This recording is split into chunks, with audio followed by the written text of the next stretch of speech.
Hey,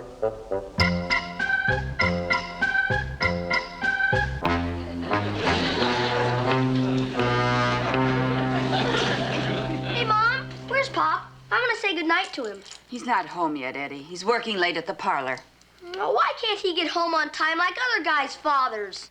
Now, Eddie, you have to understand. In his business, a lot of things won't keep till tomorrow. Good night. Good night. It's a shame Uncle Herman has to work this hard. They certainly take advantage of him down there. No, that's because he's so conscientious and faithful and loyal and... What's that word? Stupid. He is not. He sure is stupid. He's a big lummox. Grandpa, I don't see any reason why you Grandpa, should how talk can you like say that about Uncle... Hi.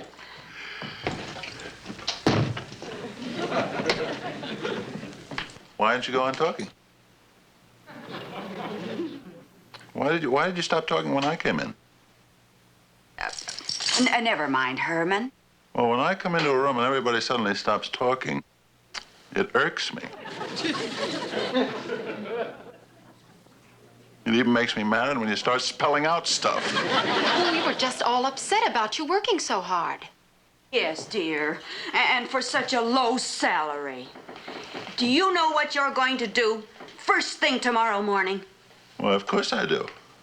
I'm going to wake up. You are going to wake up, and you're going to march straight into your boss, Mr. Gateman's office, and demand a raise in pay. Lily's right, Herman. Down at the parlor, why should you take things lying down? Well, gee, I don't know. I mean, I can't impose on Mr. Gateman. He's been so kind to me. He sent me that get well card when I was hit by that diesel locomotive. At Christmas time, he sent me that big basket of rotten fruit from California. He was so thoughtful of him, I ate it all. Now listen, Herman. You're going to look Mr. Gateman straight in the eye. You're going to pound on his desk, and you're going to ask for a raise in pay. You're going to be a regular tiger. Well, all right, if you say so, dear. I'll be a tiger. Rawr. Rawr.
Don't scare a fellow like that.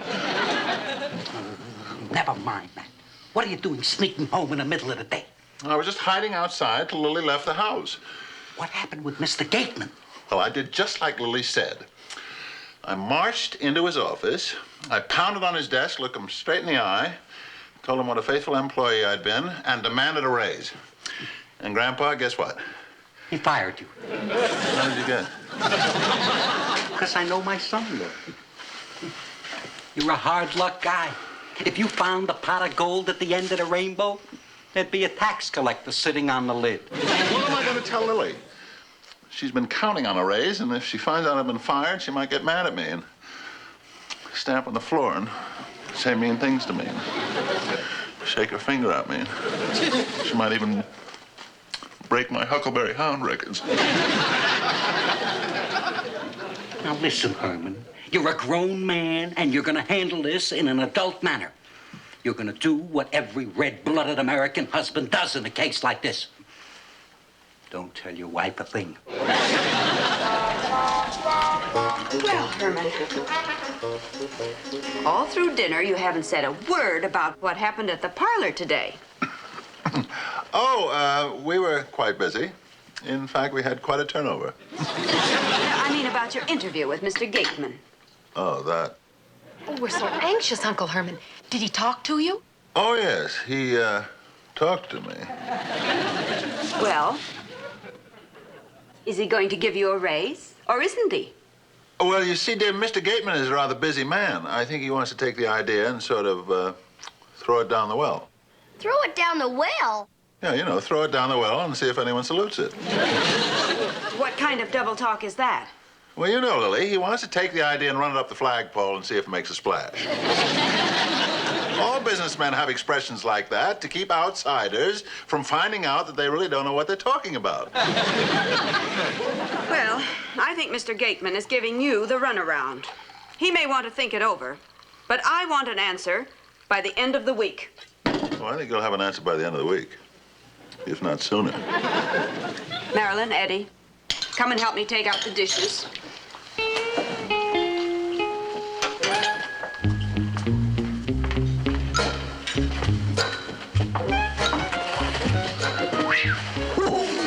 Boy, Herman, that was close.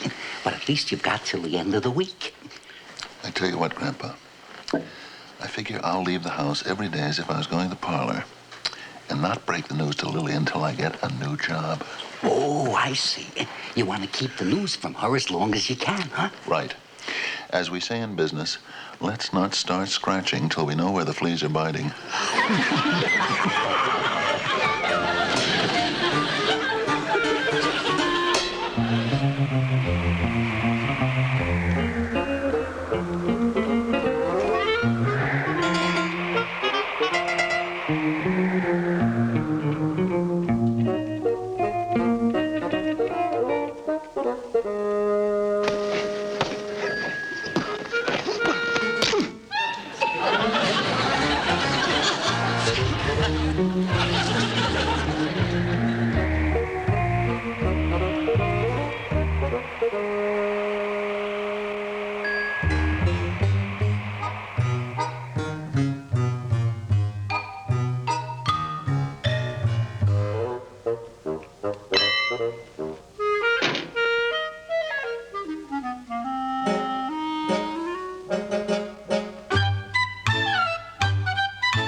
Well, here I go, off to bring home the bacon.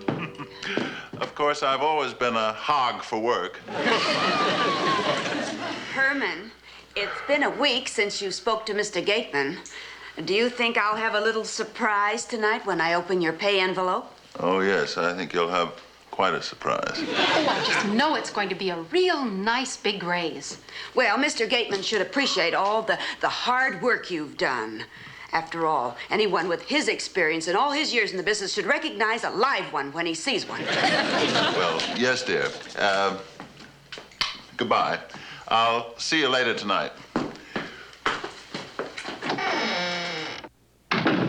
Well, Marilyn, we could certainly use a little extra money around here. For one thing, Eddie needs a new cover for his bed. The old one is getting so warped he can hardly close it at bedtime. Mom! Pop went off to work without his lunchbox. Oh, dear. Well, thank you, Eddie. Now go back to the kitchen and finish your breakfast. Oh, would you like me to drop it off on my way to class? No, Marilyn. I'll just call the parlor. Leave a message for Herman with Mr. Gateman. Oh, Uncle Herman could eat in a restaurant today. He says there's one right around the corner that usually empties out whenever he gets there.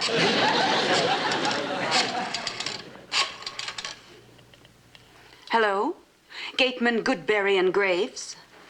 This is Mrs. Herman Munster. I'd like to leave a message for my husband. You see, he what? When? Are you sure? But I see.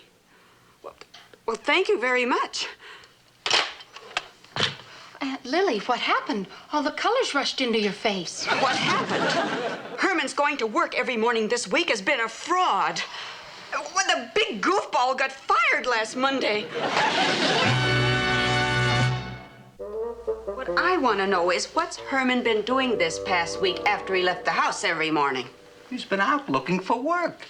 He's had 5 jobs in 5 days. You can't ask for a better record than that. He's a perfect failure.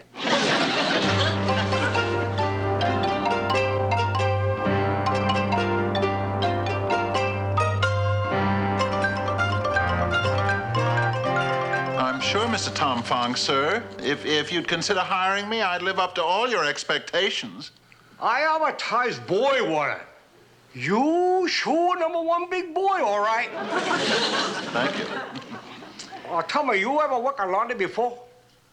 No, I never have. I thought maybe you got caught in a mango. Hey, I bet you I know what happened, you rascal. You have fight over girl and boyfriend make you chop, chop, chop on a kisser. I mean, if anyone had gone chop on my kisser, I think I'd be the first to know. You know, I think you're gonna be all right. You come with me. I'm gonna show you something to learn your business upside down. I'm gonna take you in the back room and show you modus operandi. Modus operandi? Yeah. I clue you in, Charlie.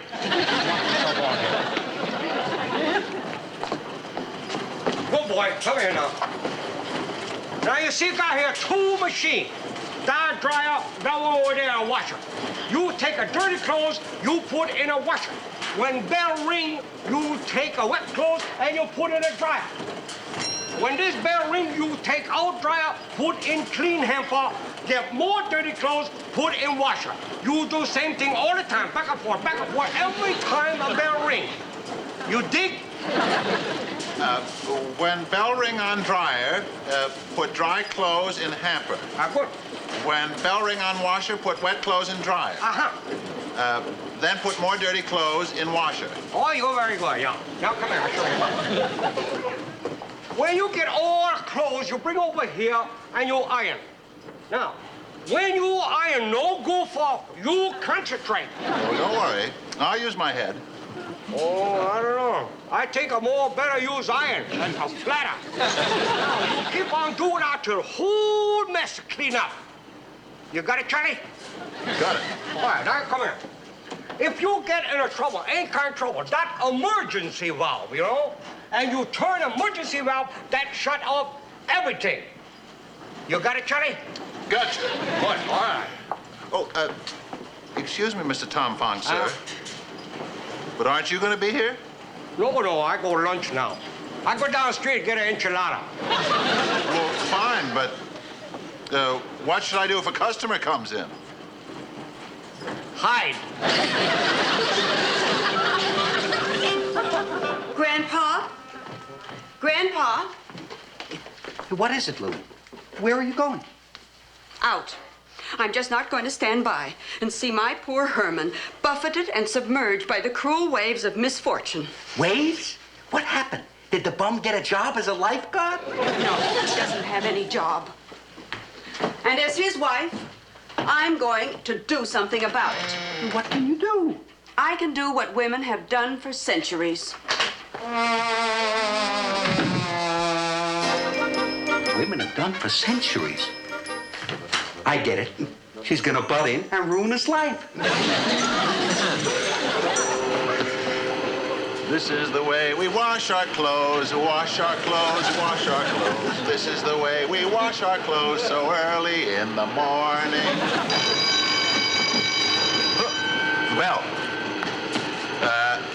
When bell rings on dryer, put dry clothes in hamper.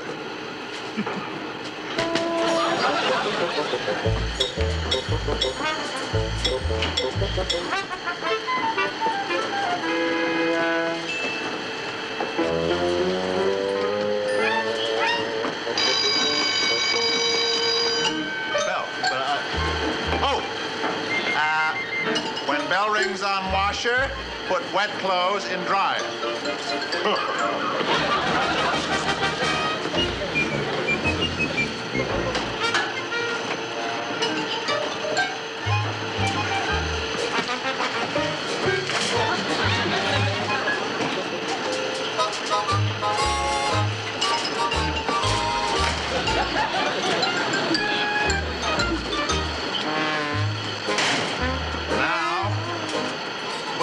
Dirty clothes in washer.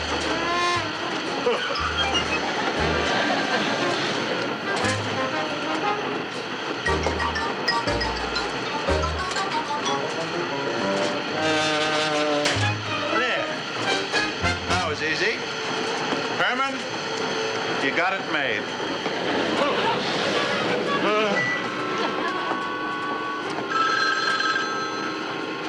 The bell? Boy, that was quick.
In other words, Mrs. Munster, you're asking me to reinstate your husband in our employ.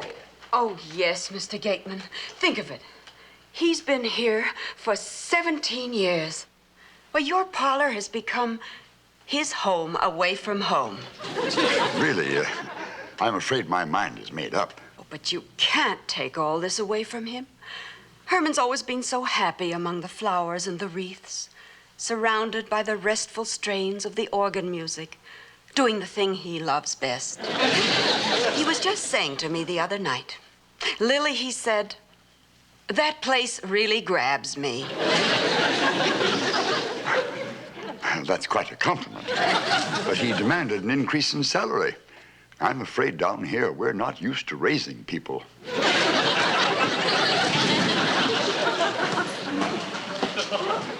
This is the way we quit the job, quit the job.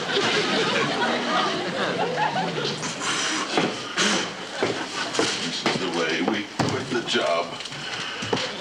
So early in the morning.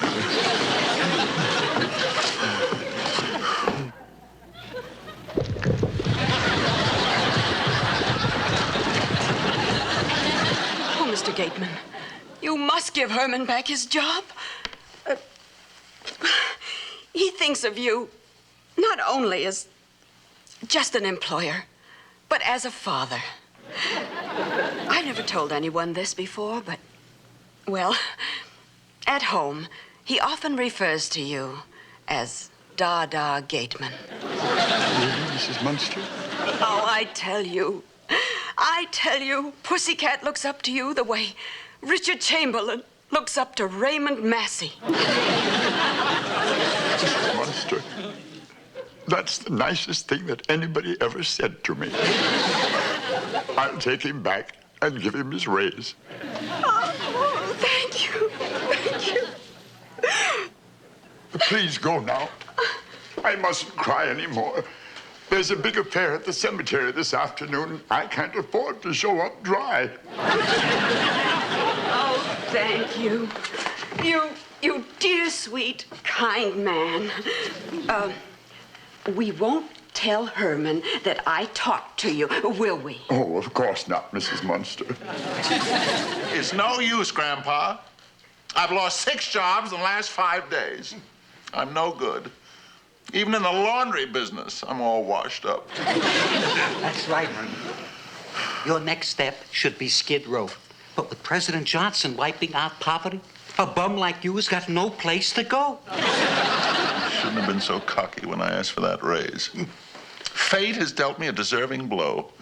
As has been said so many times, he who blows his own horn only ends up with a fat lip. The bell. I gotta get the clothes out of the washer. Will you just take it easy? It's only the telephone.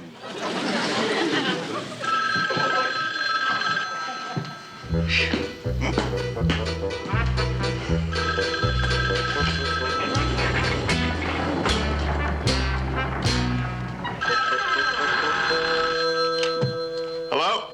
Oh, hello, Mr. Gateman. Sir, about the other day. I'm very sorry. I had no intention of... You want me to what? Report for work in the morning? You found you couldn't get along without me?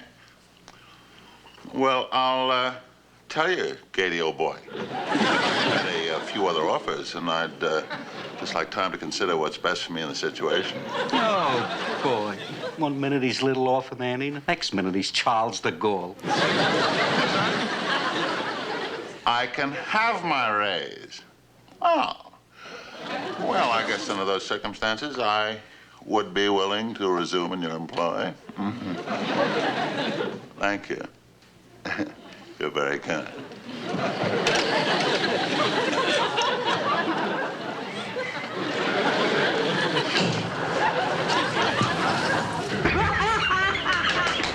Oh, boy, Herman. You got your job back and the raise. What did you expect? Oh, you're him, dear. Herman, I found out all about your losing your job, and I want you to know that we're behind you 100%. Oh, yes, Uncle Herman. We'll help you in any way we can. No. That's not necessary. It just so happens Mr. Gateman has just called and has begged me to come back. Herman, you don't mean to tell me. Of course, I insisted on the raise, but I knew sooner or later he'd come around. Herman, you're so forceful, and you're such a marvelous husband and father to your little brood. You know, Herman, we look up to you to guide us and protect us against the trials and tribulations of life. You have made, right here at home, our own Ponderosa. Shucks, girl. On top of that, I ain't never said a discouraging word.